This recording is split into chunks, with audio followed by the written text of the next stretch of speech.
अस्सलामु अलैकुम वरहमतुल्लाहि वबरकातुहू। जी दोस्तों, आज बात करते हैं सोशल मीडिया के हवाले से कि सोशल मीडिया पर कुछ ऐसी पोस्टें नज़र आती हैं जिनको बंदा बग़ैर तहकीक के आगे फारवर्ड कर देता है। आजकल मुआशरे में ये जो बुराई है ये काफ़ी ज़्यादा हद तक फैल चुकी है। अगर किसी की कोई इज़्ज़त उछालनी हो तो आपकी वो बात सोशल मीडिया पर डाल दें, चाहे आप टिकटॉक पे डाल दें, चाहे आप फेसबुक पे डाल दें, चाहे किसी और प्लेटफॉर्म पे आप डाल दें, और लोग भी इल्ला माशाअल्लाह तहकीक किए बगैर उस बात को आगे फारवर्ड कर देते हैं। तो ये मैंने एक चीज़ यानी काफ़ी रिसर्च के बाद, सोचने के बाद भी मैं इस नतीजे पर पहुंचा हूं कि जिसके साथ कोई अना होती है, कोई झगड़ा होता है, कोई मसले मसाइल होते हैं, तो वो उसकी इज़्ज़त उछालने के लिए उसको फेसबुक पे डाल देता है। फ़लाँ बंदा ऐसा है, फ़लाँ बंदा ऐसा है, फ़लाँ ऐसा, फ़लाँ ने ऐसा किया है, फ़लाँ ने ऐसा किया है। तो ये हमारे माशरे में बुराई काफ़ी ज़्यादा फैल रही है। तो ये इस हद तक फैल चुकी है कि हमारे यानी जो अंदर के जितने भी हमारे मामलात या ताल्लुकात हैं वो टूटने के करीब होते हैं। फ़लाँ बंदे ने फ़लाँ के ख़िलाफ़ पोस्ट लगा दी, फ़लाँ बंदे ने फ़लाँ के ख़िलाफ़ पोस्ट लगा दी।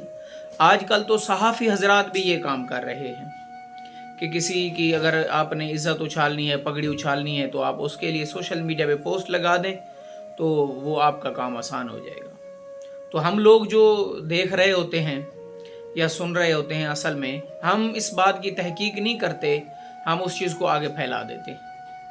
हालांकि तहकीक भी ज़रूरी है, हम मुसलमान हैं, हमें सोचना चाहिए कि अगर हम एक बंदे पर इल्ज़ाम लगा रहे हैं, आया कि ये सच है कि नहीं, झूठ तो नहीं है, कहीं हम उस झूठ का हिस्सा तो नहीं है, कहीं हम उस जो वो बुराई कर रहा है, जो उसके माइंड में कोई वाक़या है, कहीं हम उसका हिस्सा तो नहीं बने हुए। तो आजकल ये फ्रॉड, ये सारा कुछ अरूज पर है, और ख़ास कर फेसबुक पर। तो अगर किसी भी घर की इज़्ज़त उछालनी हो, किसी बंदे की, इज़्ज़तदार बंदे की इज़्ज़त उछालनी हो, किसी के बारे में कोई बात करनी हो, आप उसकी एक पोस्ट लगा देते हैं, वो बंदा बदनाम हो जाता है।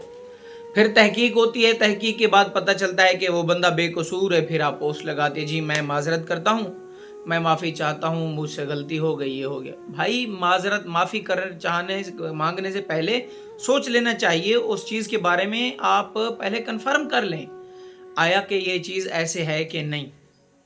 तो हमारे ये सोशल मीडिया पे काफ़ी ज़्यादा ये मामला चल रहे हैं। असल में हम लोग काफ़ी दिन से दूर हो चुके हैं। हालांकि ये हदीस का मफ़हूम है कि हज़ूर अलैहिस्सलाम ने फरमाया कि झूठ का साथ ना दे और झूठी बात आगे भी ना फैलाएं। पहले तहकीक करनी चाहिए हमें कि झूठ है या सच है। अगर आप किसी के बारे में कोई बात कह रहे हैं, अगर वो आपके पास मौजूद नहीं है तो फिर आप उसकी ग़ीबत कर रहे हैं। अगर वो उसमें वो ऐब नहीं पाया जाता, फिर आप उस पर बहतान लगा रहे हैं। बहतान का अपना गुनाह है, या ग़ीबत का अपना गुनाह है, चुगली का अपना गुनाह है। तो ये सारा कुछ हमारे माशरे में आम हो चुका है कि हम अगर किसी के बारे में कोई इज़्ज़त उछालनी हो, किसी की पगड़ी उछालनी हो, किसी को बदनाम करना हो, हम सोशल मीडिया पे एक पोस्ट कर देते हैं, अगले की ज़िंदगी उजड़ जाती है, उसका घर उजड़ जाता है, वो तबाह बर्बाद हो जाता है।